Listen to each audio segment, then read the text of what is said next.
Kita sampai pada indikator yang ketiga. Kazarin akhraja sat'ahu, seperti tanaman yang mengeluarkan tunasnya. Dalam bahasa lain kita bisa bilang benih mengeluarkan tunasnya. Benih dalam Al-Quran 261 itu kaitannya dengan infak.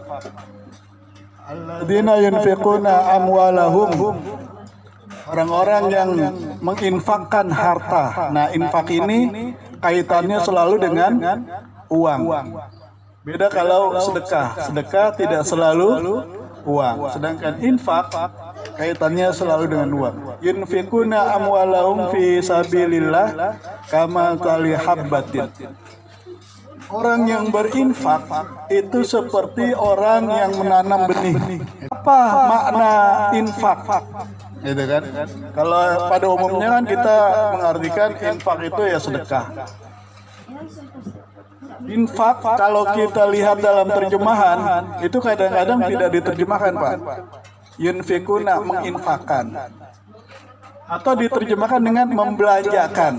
Jadi belanja itu termasuk dari infak. Suami memberi nafkah kepada istri. Nah, nafkah itu akar katanya sama dengan infak. Nun faqof, nafkah. Jadi suami memberikan infak kepada istri, istri infak kepada tukang sayur. Tukang sayur infak ke pasar induk, gitu kan? Jadi uang berputar. Nah, infak dalam surat Al-Isra ayat 100 itu ada lawan katanya. La amsaktum khasyatal infak. Jadi seandainya manusia diberikan kekayaan yang luar biasa, kekayaan yang banyak, la amsaktum, maka kalian akan menahan uang itu. Jadi karakter manusia adalah suka menahan uang. La amsaktum, amsakta yumsiku, imsak. Apa artinya imsak? Menahan. Kan kalau bulan Ramadan kan ada imsak, menahan. Menahan karena takut infak. Nah, infak itu artinya mengeluarkan. Jadi infak lawannya imsak. Nah, jadi kalau anggota dia menahan uang, imsak, komunitas punya uang nggak? Gitu. Anggota nggak mau ngeluarin uang, nahan aja dia. Kemana kebanyakan orang mengeluarkan uang? Gitu. Ya ke tempat lain, ke bank umpamanya kan. Gitu. Nah, infak artinya mengeluarkan. Ini nanti kita bisa rinci lagi nih. Misalkan gini. Mengeluarkan uang untuk mendapatkan barang. Apa namanya? Belanja. Jual, beli. Mengeluarkan uang untuk mendapatkan bagi hasil. Apa namanya? Investasi. Mengeluarkan uang, kemudian uang itu kembali lagi sesuai dengan jumlah yang dia keluarkan. Apa namanya? Memberikan pinjaman, utang, piutang ya. Mengeluarkan uang tidak kembali, hanya berharap pahala dari Allah. Ya, hibah. Nah, itu baru masuk sedekah gitu kan? Hibah, sedekah, wakaf gitu ya. Ada lagi nggak selain itu? Mengeluarkan uang. Ya, hadiah juga masuk sini ya. Nah, ini kita bisa bagi. Kalau jual beli dan investasi, ini namanya kegiatan komersil. Jadi mengeluarkan uang dalam rangka komersil. Maka komersil ini mendapatkan keuntungan. Tapi kalau dia siap untung, maka juga harus siap rugi. Gitu. Misalnya jual beli barang, katanya barangnya bagus, harganya murah, tapi baru 2 hari rusak, untung apa rugi? Rugi kan? Jadi jual beli ini siap untung, siap rugi. beli barang 1.000, dijual nggak laku, udahlah jual 500, laku. Untung apa rugi? Rugi. Jadi jual beli ini siap untung, siap rugi. Investasi bagi hasil, hasilnya untung ya bagi untung, hasilnya rugi bagi rugi. Jadi kalau ibu mengeluarkan uang untuk investasi, ya harus siap untung, siap rugi. Mengeluarkan uang untuk meminjamkan, untung apa rugi? Ya nggak ada ruginya, karena uang ini pasti kembali dan dapat pahala.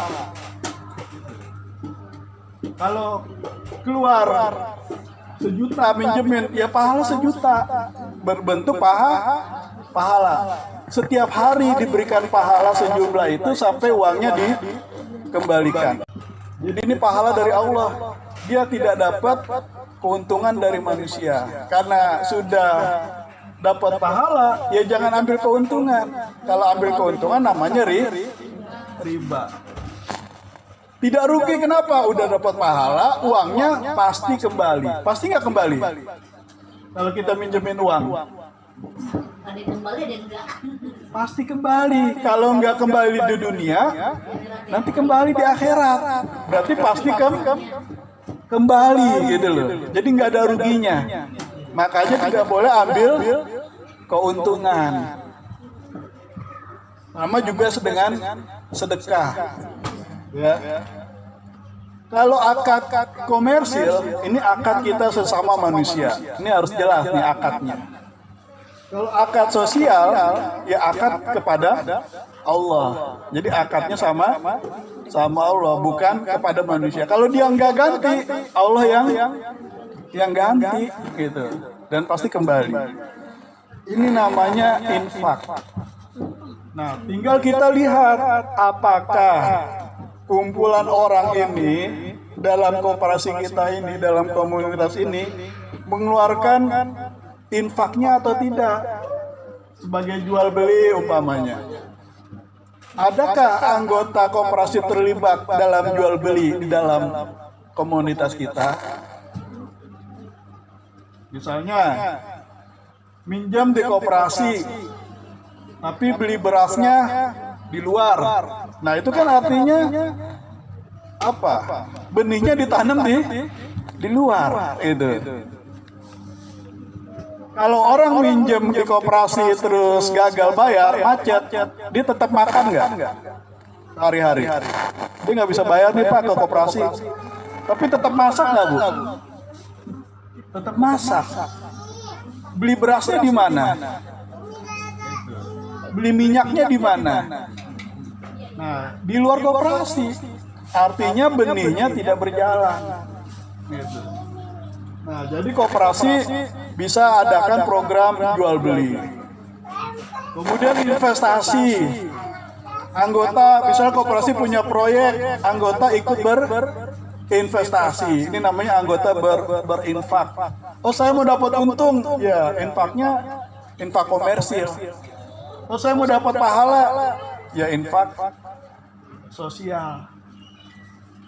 Kenapa ini tidak berjalan? Karena orang menahan, Pak, uangnya ditahan. Gitu. Ditahan, disimpan. Disimpannya di mana? Di bank, gitu kan? Gitu. Coba simpannya di koperasi. Ini koperasi saya pinjemin uang, saya butuhnya nanti 6 bulan kemudian. Nah, koperasi nanti bisa mengatur. Tapi sini ada mau nanya ini masalah haba. Ada ya? Kemudian lanjut ke indikator yang keempat. Nazar'in akhroja sat'ahu fastaglazo fastawa ala sukihi.